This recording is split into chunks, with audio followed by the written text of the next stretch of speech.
Welcome, Bronco Nation. What a great week to be a Bronco. This is the week that two great things are going to happen. First, the CFP poll is going to come out today. Hopefully, when this video has come out at 5 p.m. Mountain Central Time. By the time some of you watch it, you may already know the results of that ranking. So we get to see where Boise State is going to start their official quest for the playoff in the playoff rankings, where their starting position is going to be. And it is rivalry week. And on top of that, Boise State is going to be playing on a massive scene at home on Fox at 6 p.m. Mountain Central Time. So Boise State, number 12 in the country right now on the AP poll. Maybe they've moved up with CFP poll. We will see how that works out. But right now, 7-1, number 12 in the country on the AP poll, going up against 3-7, a little bit of a different season there for the Wolfpack, going up against Nevada, who is 3-7. And like I said, this game is 6 p.m. Mountain Central Time on Saturday. Finally, two back-to-back weeks of Friday games. Finally, a game on Saturday again. And like I said before, this is the big one. This is on Fox. This has the potential to be the most watched game of the season as far as what the numbers will reveal, because Peacock's not going to reveal their numbers there. So for the Boise State game here playing on Fox, this will be an actual Nelson-rated game. This is going to be one of the most watched games of the season. And even though team-wise it's not as big a draw as going up against Oregon, this is going to be easier for people to find. And hopefully, the network won't be freezing every 10 seconds like Peacock was. This is going to be a massive stage for Boise State to make their case for that CFP, for Ashton Jeanty to make his Heisman case again as Boise State pushes towards the back end of their season here. Boise State is favored in this game, similar favoring to what they were versus San Diego State, a 24-point favorite per Vegas, and given a 94.3% chance of winning per ESPN. Now, there's a little bit of an additional wrinkle to this rivalry game this week because Jeff Choate is the head coach of the Nevada Wolfpack, and of course, he has a lot of Boise State ties. He was a Boise State assistant coach during the golden era, 2006 to 2011. In fact, he was on the Boise State staff during a somewhat memorable Nevada game that we try to forget, but this is a blue blood Boise State guy all the way through, and I know it was extremely painful for everybody in the Boise State family when he took the job at Nevada, because you want to root for Choate, you do, but you don't want to have to root for the Wolfpack. But he has done some amazing things. I mean, record-wise, 3-7. It's not necessarily that much better than what they've done in the past, but they've been a much more competitive program. He has definitely turned things around.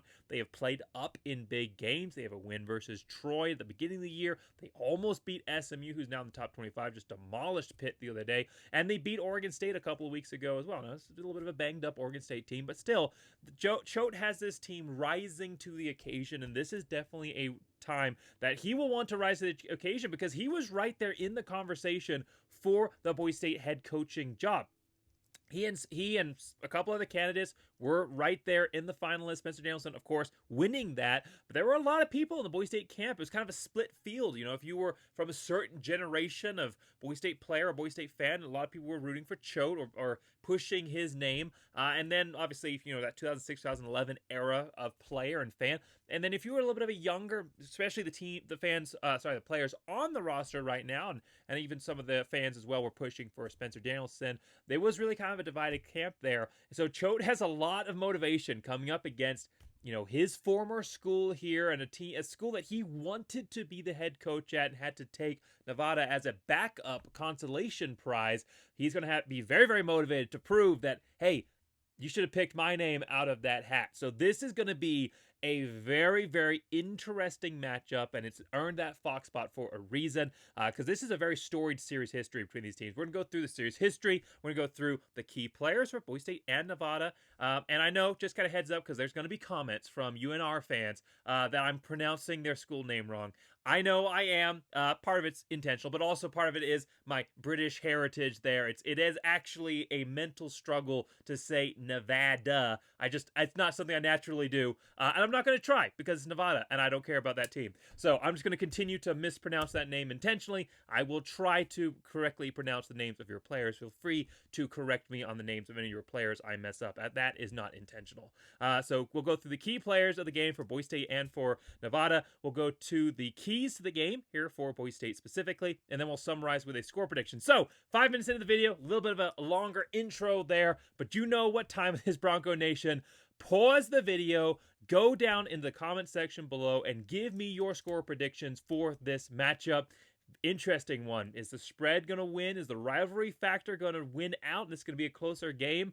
I mean, I think Nevada has a chance in this one. I'll be honest, coming into this game, I was more concerned about UNR than I was about UNLV. I mean, honestly, about just the scale of this matchup. Not that UNR is a better team than UNLV, but just it's a program that has a lot more to win for. I mean, just as far as the history and the series and the motivation come in this matchup. Obviously, UNLV wanted that win for their playoff bid. Nevada's not in the conversation there, but there is a lot more emotions at stake in this game. And anytime there's a rivalry game, it does not matter how good either team is.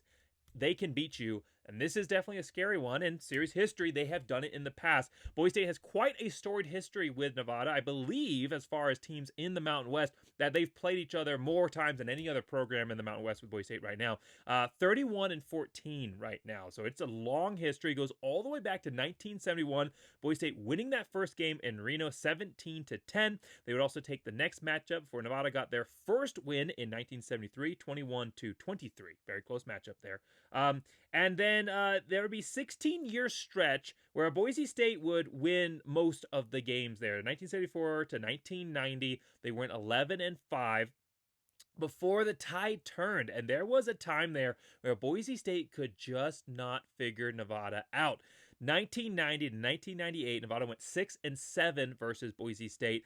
Before Boise State, of course, took back the series. 1999 to 2009, they won 10 straight until that day, that fateful day, a day that will live in Boise State history infamy for sure.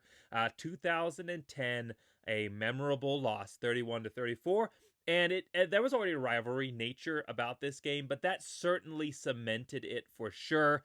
And it's a game that Boise State fans will never forget. And every time we beat Nevada, it feels good. It's never going to make up for that game. A game that Boise State won. They did. That kick was good, and I will go to my grave defending that. The replay clearly shows Chris Peterson should have thrown a flag. I don't know why he didn't, but anyhow.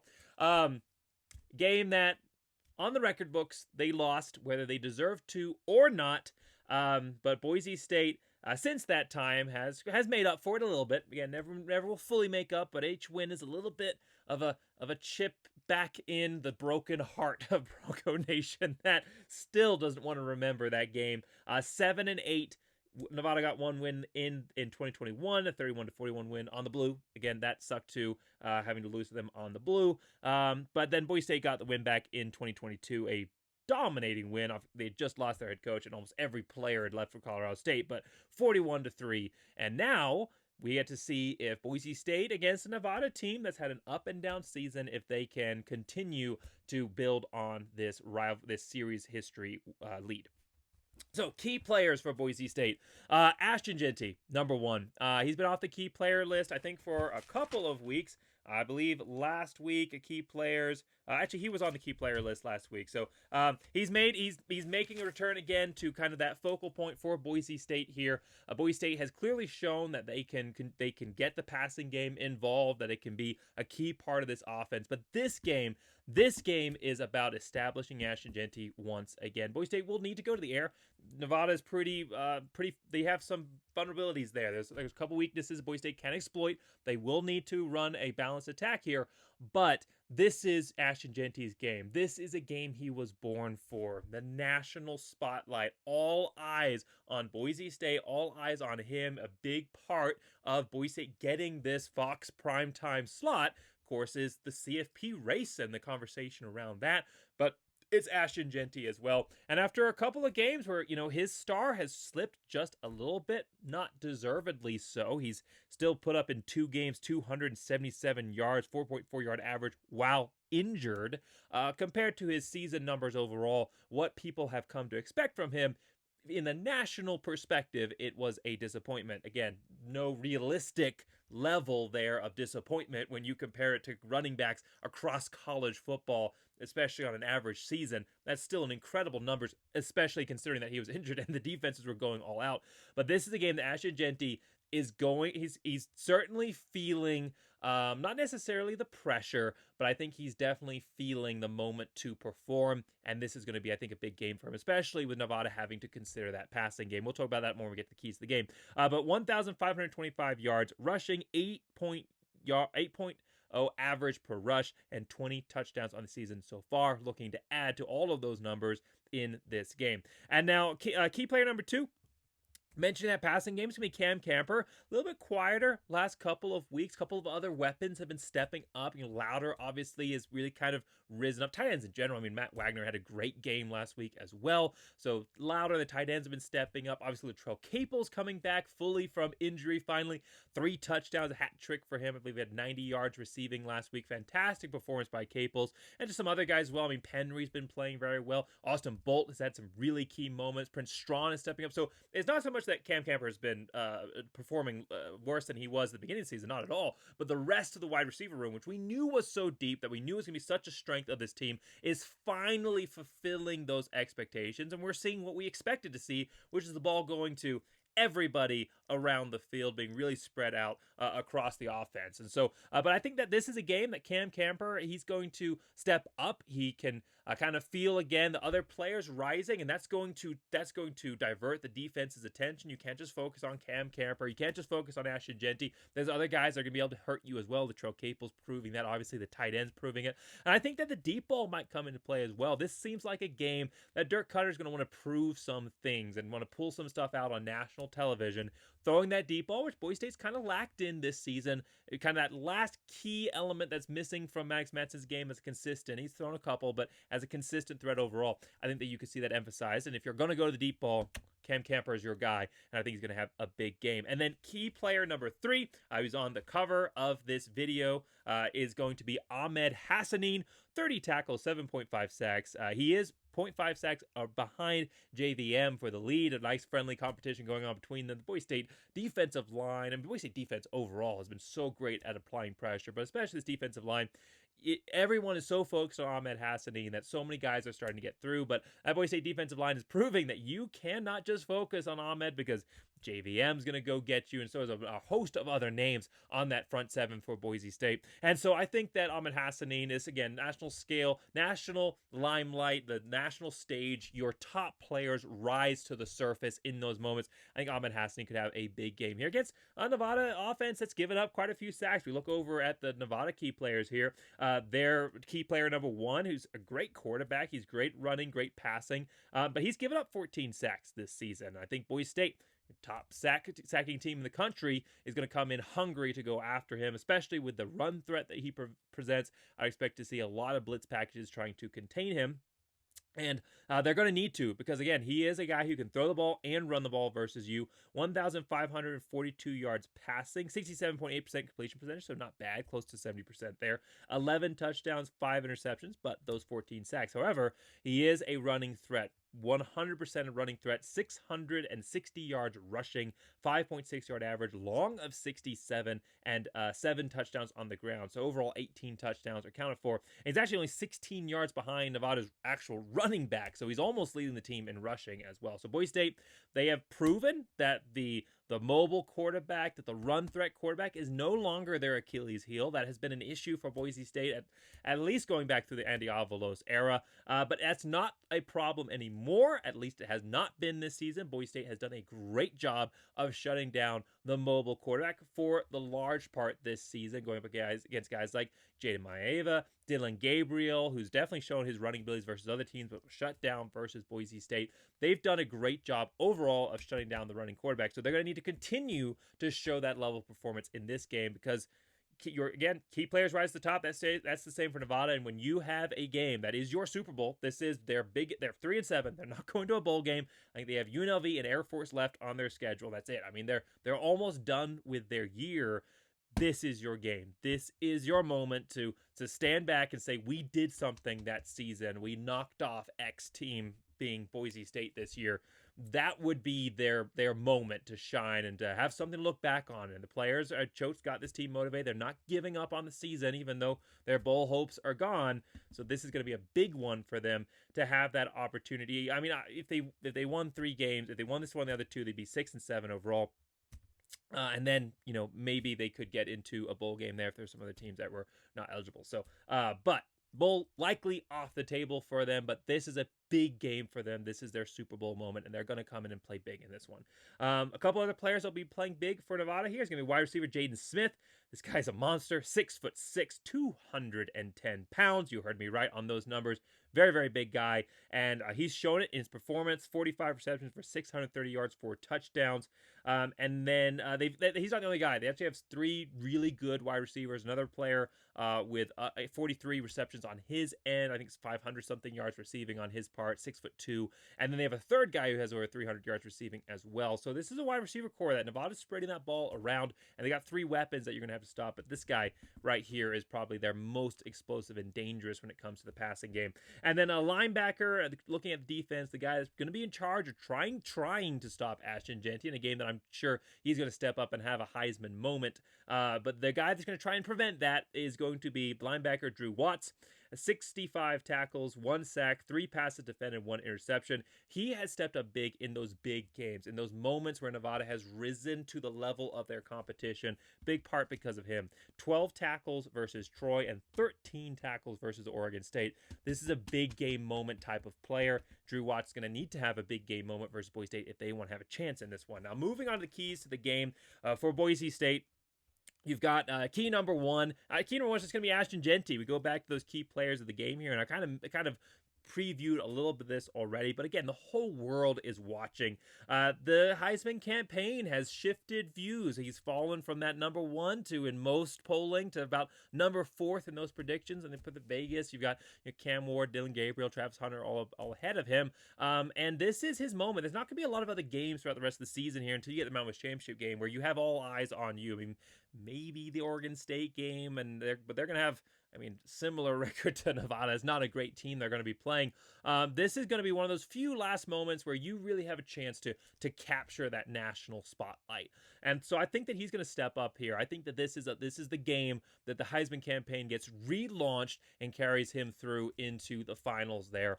This is also a system for Boise State offensively that they've proven it is not just Ashton Jeanty. Hey, you could be San Diego State. You can go out and throw 7-9 guys at him, but guess what? Boise State is going to make you pay. And just for the record, that wasn't the only reason that Maddox Madsen in the passing game had a great game. There were several times where Ashton Jeanty wasn't even on the field.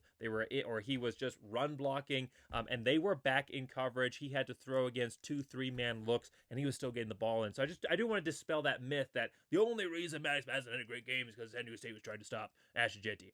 That was part of it, but there were, again, several moments where Ashton Jeanty wasn't even on the field, and he still couldn't stop Maddox Madsen in this passing game. It was just that effective. However, overall, the proof has been shown. The last 3 games, and especially last game, the passing game has risen to a level that I think a lot of us that were watching this team, seeing the weapons that they have, seeing the natural progression of a young quarterback like Maddox Madsen expected to see, and he's finally risen to that level that was expected preseason at this point. And Boise State's passing game is lethal right now, and if you try to go all out against Ashton Jeanty, they will burn you through the air, and it's a Nevada team that knows that they are vulnerable against the passing game. So I don't expect Jeff Choate to do something similar to San Diego State where, at times he's just only trying to cover the run, just trying to prove that they can stop Ashton Jeanty. I think that Jeff Choate is going to come in with a balanced attack type defensive system where they try to cover both.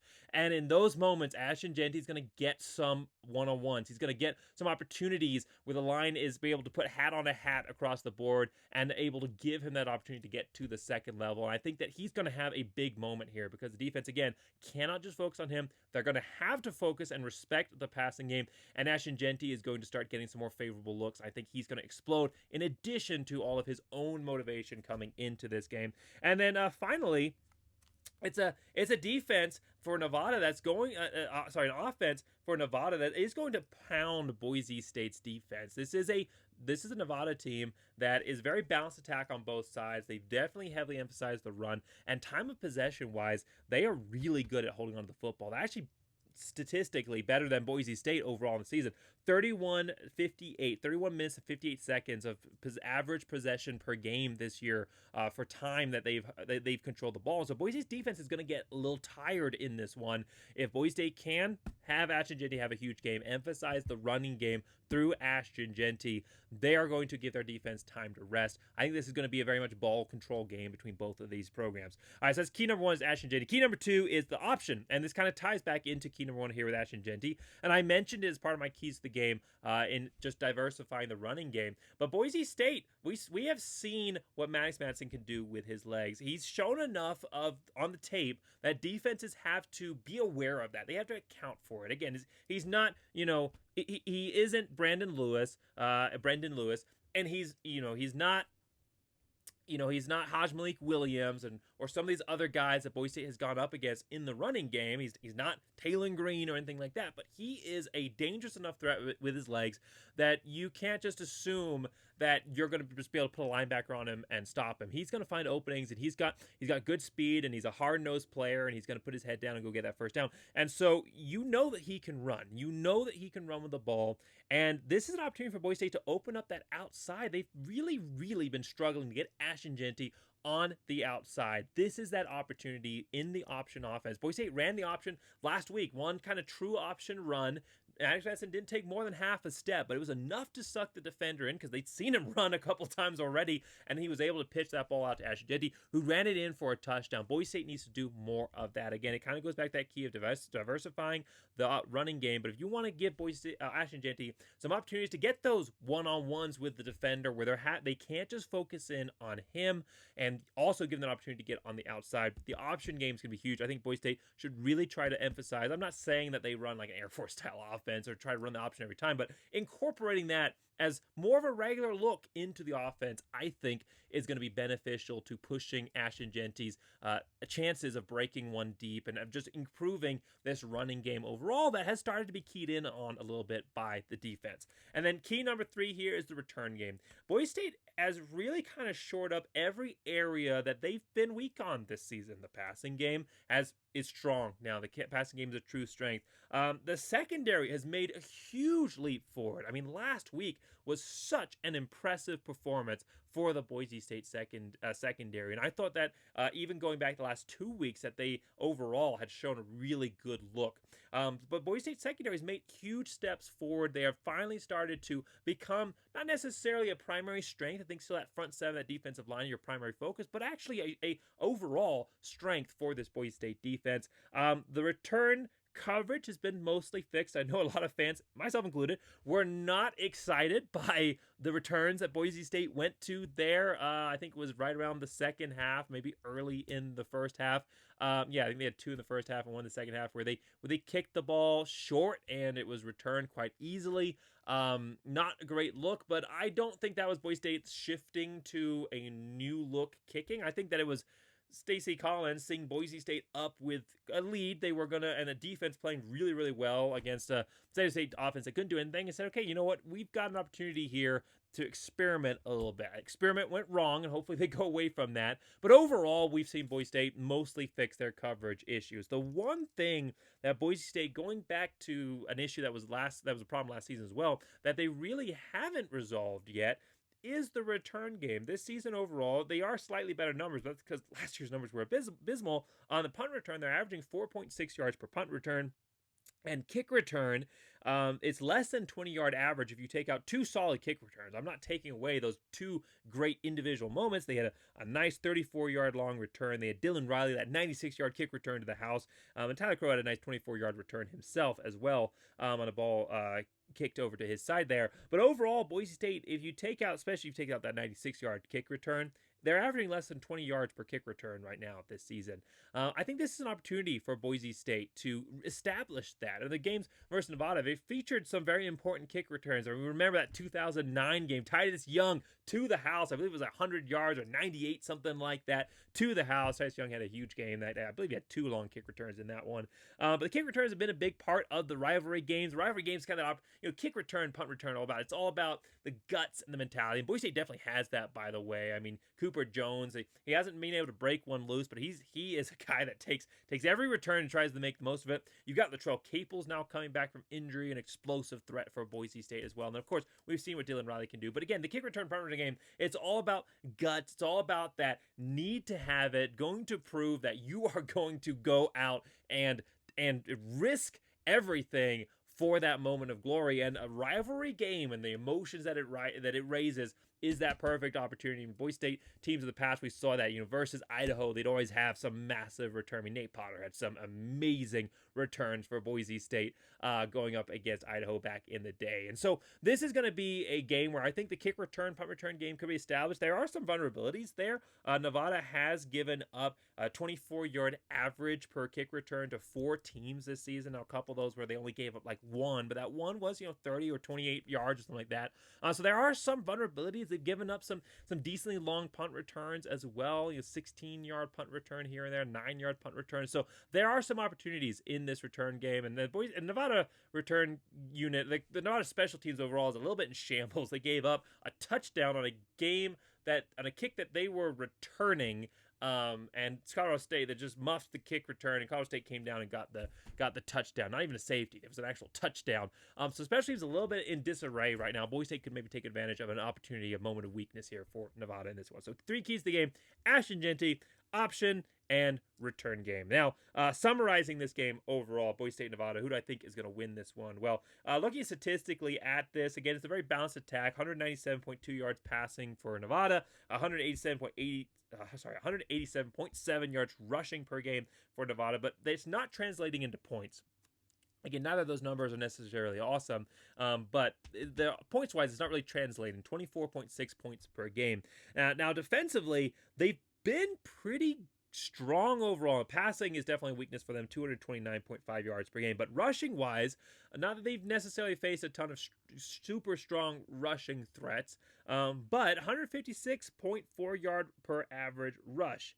And then as far as their points per game, it's a bit of a mixed bag. I mean, you have teams that are going out there and scoring 30 plus on them. But then you also have teams like Georgia Southern, who went out and scored 45 versus Boise State. A couple weeks later, could only score Nevada. Now, they won that game, but they could only score 20 points versus Nevada. So a little bit of a mixed bag about translating that defensive threat that they were pushing out, especially against the run, into points per game. Now, Boise State, though, they're a different animal. That's really the problem here, is that this is not like 2 equal teams. The only reason that this could even be close, that this could even be a game, is because it's a rivalry. If there's any other team, really any other team, because this is Boise State's main rival right here. If you put really any other team out there, I mean Fresno State's got a good claim to that. I think we hate Nevada more, but the Fresno State rivalry is pretty strong. So maybe I misspoke on there. Kind of depends on who you're talking to. But anyhow, if you put any other team other than Fresno State or Nevada against that 3-7 record and what they put up this team, Boise State's going to crush this team. If this says San Diego State,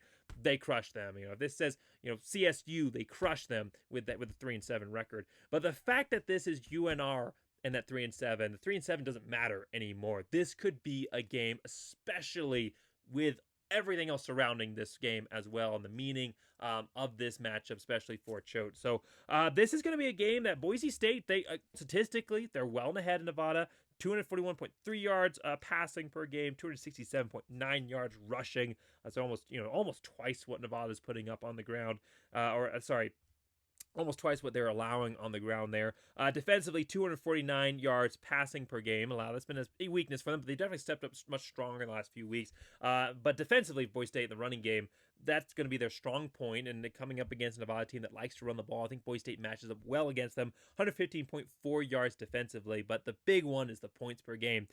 On the blue this year in 4 games, Boise State has averaged 54.8 points per game, including 56 points last week versus San Diego State, and they've had an extra day to prepare for this game.